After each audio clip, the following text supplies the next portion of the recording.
നമസ്കാരം. ഞാൻ ഷാനവാസ് വക്കീൽ. ഞാൻ ഇന്ന് ഈ വീഡിയോയിൽ വന്നത് എനിക്ക് ഈ അടുത്ത ദിവസം വന്ന ഒരു കേസിനെ സംബന്ധിച്ചുള്ള ഒരു കാര്യം പറയുന്നതിന് വേണ്ടിയാണ്. 68 വയസ്സായ ഒരു മനുഷ്യൻ 53 ദിവസം ജയിലിൽ കിടന്ന്, നിരപരാധിയായ മനുഷ്യനാണ്, ജയിലിൽ കിടന്നു. അദ്ദേഹം ഇപ്പോൾ ജാമ്യത്തിലാണ്. അപ്പോ 65 വയസ്സ് വരെ അദ്ദേഹം വിദേശ രാജ്യത്ത് ജോലി ചെയ്തു, അധ്വാനിച്ച് 3 പെൺമക്കളെയൊക്കെ കല്യാണം കഴിച്ചയച്ചു, നാട്ടിൽ വന്നു, വിശ്രമ ജീവിതം നയിച്ചു വരവേ ഒരു ദിവസം ഭാര്യ പറഞ്ഞു, പിന്നെ വീട്ടിൽ പർപ്പടമില്ല എന്ന് പറഞ്ഞു. 10-12 മണിയായപ്പോൾ പറഞ്ഞു പർപ്പടം കൂടെ കിട്ടിയിരുന്നുണ്ടെങ്കിൽ നന്നായിരുന്നേനെ എന്ന് പറഞ്ഞു. അപ്പൊ ബിരിയാണിയും എന്താ കണ്ടേ ഉണ്ടാക്കി വെച്ചൊക്കെയാണ്. അപ്പോൾ പറഞ്ഞു ശരി ഞാൻ പോയി പർപ്പടം വാങ്ങിച്ചുകൊണ്ട് വരാം എന്ന് പറഞ്ഞ് ഇദ്ദേഹം ബൈക്കും എടുത്ത് ഹെൽമെറ്റൊക്കെ വെച്ച് റിമോട്ട് ഏരിയയിൽ നിന്നാണ് വന്ന് മെയിൻ റോഡിൽ വന്ന്, മെയിൻ കടയിൽ വന്ന്, ജംഗ്ഷനിൽ വന്നുള്ള കവലയിൽ വന്ന് പർപ്പടം വാങ്ങിക്കുന്നതിന് വേണ്ടി വന്നു. അപ്പോൾ വരുന്ന വഴിമധ്യേ വെച്ച് ഒരു ചെറുപ്പക്കാരൻ കൈ കാണിച്ചു. അവിടെ നിന്ന് ജംഗ്ഷനിലേക്ക് എത്താൻ വേണ്ടി തന്നെ 1 കിലോമീറ്റർ 1.5 കിലോമീറ്റർ ഉണ്ട്. അപ്പൊ ഈ ചെറുപ്പക്കാരൻ കൈ കാണിച്ചതും അവിടെ നിർത്തി അദ്ദേഹത്തിനെ കയറ്റി. എവിടെ പോയി എന്ന് പറഞ്ഞാൽ ഇവിടെ അടുത്തൊരു സ്ഥലം വരെ വന്നതാണ് എന്നൊക്കെ പറഞ്ഞിട്ട് ഇദ്ദേഹം സംസാരിച്ച് വന്ന് ജംഗ്ഷനിലെത്തിയപ്പോൾ പോലീസ് കൈ കാണിച്ചു വണ്ടിയാണ്. അപ്പൊ ഈ ബാക്കിലിരിക്കുന്ന പയ്യന് ഹെൽമെറ്റ് ഇല്ല. അപ്പോൾ കൈ കാണിച്ചപ്പോൾ അദ്ദേഹം പെട്ടെന്ന് വണ്ടി നിർത്തിയപ്പം ഈ ബാക്കിൽ ഇരുന്ന പയ്യൻ എടുത്താടി എഴുന്ന ഓടി. പോലീസ് ഓട്ടിച്ചിട്ട് പിടിച്ചു അവനെ. എന്നിട്ട് ഇയാളുടെ ഈ വണ്ടി ഓടിച്ചു വന്ന ഇദ്ദേഹത്തിന്റെ ചാബിയും ഊരിയെടുത്തു. നിൽക്കാൻ പറഞ്ഞു. അപ്പം പറഞ്ഞു സാർ ഇങ്ങനെ വഴിയിൽ വന്നിട്ട് കയറ്റിയതാണ് എന്നൊക്കെ പറഞ്ഞു. അപ്പൊ ആൾക്കാരെല്ലാം ഇത്രയും ഇവിടെ കൂടി. ആൾക്കാരെല്ലാം കൂടിയിട്ട് അവർ പറഞ്ഞു ഇതിനകത്ത് ഇദ്ദേഹം മാന്യനാണ്, 68 വയസ്സുവരെ ഗൾഫിൽ നിന്ന് അധ്വാനിച്ച് വന്ന ഒരു മനുഷ്യനാണ്, 3 മക്കളെയൊക്കെ കൊണ്ട് മാന്യമായി ജീവിക്കുന്ന ആളാണ് എന്നൊക്കെ നാട്ടുകാർ എല്ലാവരും പറഞ്ഞു. പക്ഷേ പോലീസ് പറഞ്ഞു ഒരു കാരണവശാലും ഞങ്ങൾക്ക് ഇദ്ദേഹത്തിനെ വിടാൻ പറ്റില്ല, കാരണം നമുക്ക് സ്റ്റേഷനിൽ പോയി സംസാരിക്കാമെന്ന് പറഞ്ഞു. അപ്പോൾ സ്റ്റേഷനിൽ വെച്ച് അവിടെ വന്ന് വാർഡ് മെമ്പറെ വിളിച്ചു. ആ വാർഡ് മെമ്പറുടെ സാന്നിധ്യത്തിൽ മാസ്റ്റർക്ക് തയ്യാറാക്കി പിടിച്ചെടുത്ത സാധനങ്ങളെ MDMA ബാഗ് പരിശോധിച്ചു. ബാഗ് പിടിച്ചുകൊണ്ടുവന്ന പയ്യനെ ബാഗ് പരിശോധിച്ചപ്പോൾ അതിനകത്ത് MDMA ആയിരുന്നു, ഹൈ ക്വാളിറ്റിയിലുള്ള MDMA ആയിരുന്നു.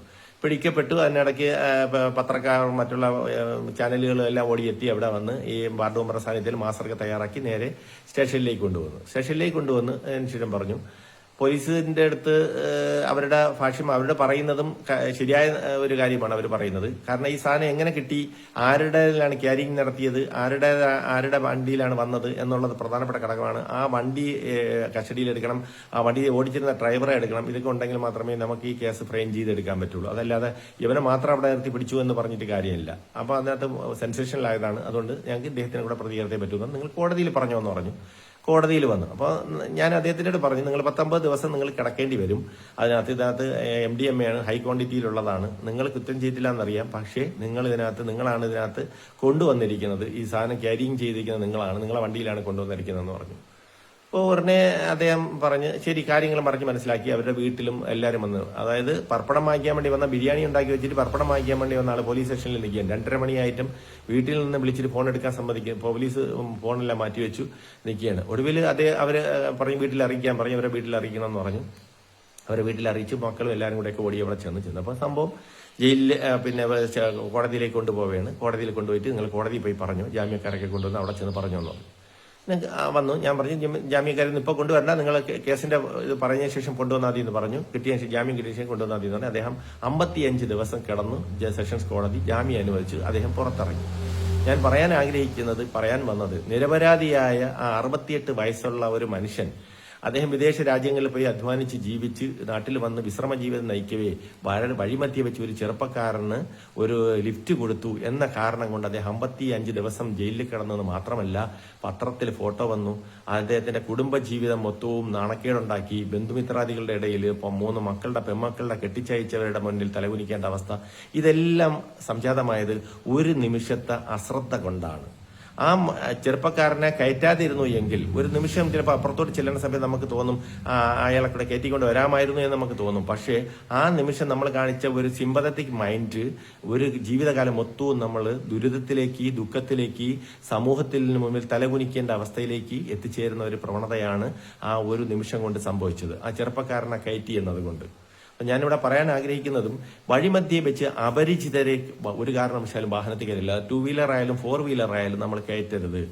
അത് നമ്മൾ സ്ട്രിക്റ്റ് ആയിരിക്കണം. അത് ചിലപ്പം ബാഗ് ഉള്ളവനായിരിക്കാം, ബാഗ് ഇല്ലാത്തവനായിരിക്കാം. ഏതായാലും തന്നെയും അവന്റെ പോക്കറ്റിലോ അവന്റെ ബാഗിലോ എന്തെങ്കിലും സാധനങ്ങൾ, ഇന്നത്തെ അവസ്ഥയിലുള്ള മയക്കുമരുന്നുകൾ എന്തെങ്കിലും ഉണ്ടാവുകയാണെങ്കിൽ അത് പിടിക്കപ്പെട്ട് നമ്മളും അതിന്റെ ഭാഗപാത്രമാകും.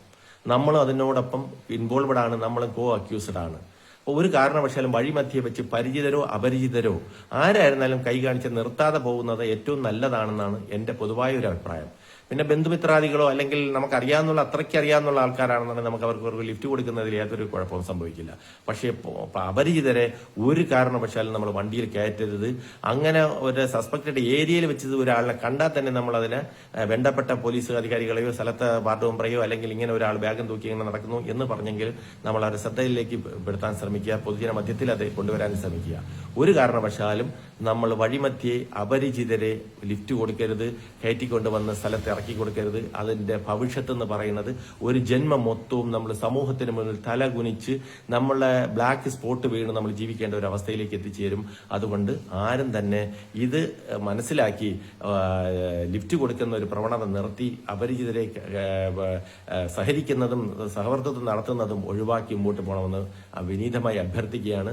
ഇത് എനിക്ക് വന്ന ഒരു കേസിനെ സംബന്ധിച്ചുള്ള ഒരു കാര്യമാണ് ഞാൻ പറയുന്നത്. ഇത് പൊതുജന മധ്യത്തിൽ മനസ്സിലാക്കാൻ വേണ്ടി മാത്രമാണ് ഇത് പറഞ്ഞത്. എല്ലാവർക്കും പുനർവിചിന്തനം ഉണ്ടാകട്ടെ. നല്ലൊരു നാളെ ആശംസിച്ചുകൊണ്ട് നിർത്തുന്നു. ജയ് ഭാരത്.